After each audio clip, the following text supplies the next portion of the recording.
27/2/2026 રોજ ચૂંટણી આયોગ દ્વારા જે જાહેરનામું પ્રસિદ્ધ કર્યું એમાં જિલ્લા પંચાયત અને તાલુકા પંચાયત ગોધરા શહેરા અને મોરવાડની જે સીમાંકન સાથેની સીટોનું જે વહેંચણીનું જાહેરનામું બહાર પડ્યું એનો અભ્યાસ કરતો અમને મોરવાડ હડપને આ વિશે સદંતર અન્યાય થયેલો છે.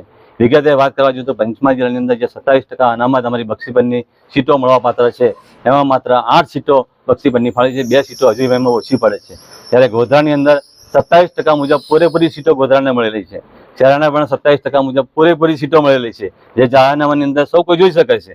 ત્યારે મોરવાડની અંદર 24% અમારે 24 જે સીટો છે એની સામે અમને 27% જે સીટો મળવી જોઈએ એમાં માત્ર 2 સીટો મળેલી છે અને 4 સીટોનો અન્યાય થયેલો છે. બીજા નંબર અમારી વસ્તી મોરવાડની 1,15,000ની આસપાસ પ્યોર બક્ષીપરની છે, ત્યારે આદિવાસીની વસ્તી 70,000ની આસપાસ છે. ત્યારે એની ટકાવારી મુજબ જોવા જઈએ તો 70,000 વસ્તીવાળાને 36% જેટલી સીટો મળેલી છે. ત્યારે બક્ષીપરની સૌથી વધુ વસ્તી હોવાના નાતે માત્ર 8% સીટો આપીને અમને જે અન્યાય થયો છે એના માટે આજે અમે આગેવાનો સાથે અને સાથે સાથે જે મોરવાડા મારું ગામ છે, વર્ષોથી જે તાલુકા મથક છે એ 9,020ની વસ્તીવાળું ધરાવતું ગામ છે. સરકારશ્રીના જાહેરનામા મુજબ એ ગામમાંથી એક સીટ અલગ કરવી જોઈએ, અમે ના નથી પાડતા, પરંતુ આખા ગામની એક સીટ રાખવી જોઈએ અને બીજા ગામમાં જે ઘટતી વસ્તી હોય એના બીજા ગામમાં ઉમેરવા જોઈએ. ખરેખર આ મોરવાડાને 2 ભાગમાં વહેંચીને એક બાજુ 3 ગામ એડ કર્યા છે અને એક બાજુ 2 ગામ એડ કર્યા છે. એમ કે મોરવાડાને ટોટલ 9 થી 10 કિલોમીટરના એરિયાની અંદર વહેંચી નાખ્યો છે અને મોરવાડાના વિકાસ આવનાર સમયમાં વૃદ્ધાય એ માટેનું શું નહીં સરકારશ્રીએ કર્યું હોય કે સરકારશ્રીના અધિકારીઓ કર્યું હોય આ કાવતરું, એને તાત્કાલિક ધોરણે સરકાર વિચારે અને યોગ્ય આપણે ન્યાય આપે એના માટે અમે આવેદનપત્ર આપવા માટે આવ્યા છે.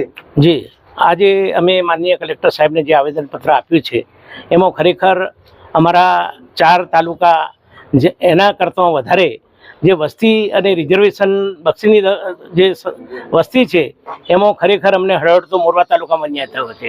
જે અમારું 27% રિઝર્વેશન છે એ ખરેખર જિલ્લામાં એક સરખી રીતે એને લાભ મળવો જોઈએ. એને બદલે જ્યારે મોરવા તાલુકામાં વસ્તીને ધોરણે અમને બક્ષીપરને અન્યાય થયો છે અને બીજી બધી ઘણી બાબતોએ અન્યાય થયો છે.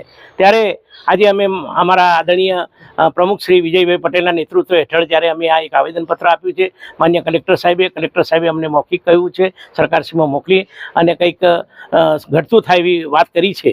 ત્યારે અમને ખૂબ ખુશી છે, પણ જ્યારે કે ન્યાય ન મળે તો અમે ભારતીય જનતા પાર્ટીના અમારા ચૂંટાયેલા આગેવાનો અને અમારા પ્રદેશના અમારા પ્રમુખશ્રી અને મળીને પણ આ બાબતે અમે ચોક્કસ ઘટતું કરવા માટે અમે ખૂબ પ્રયત્ન કરીશું અને ન્યાય મેળવીને અમે જંપીશું એવું આજની તારીખે હું આપને અને પત્રકારો મિત્રોને પણ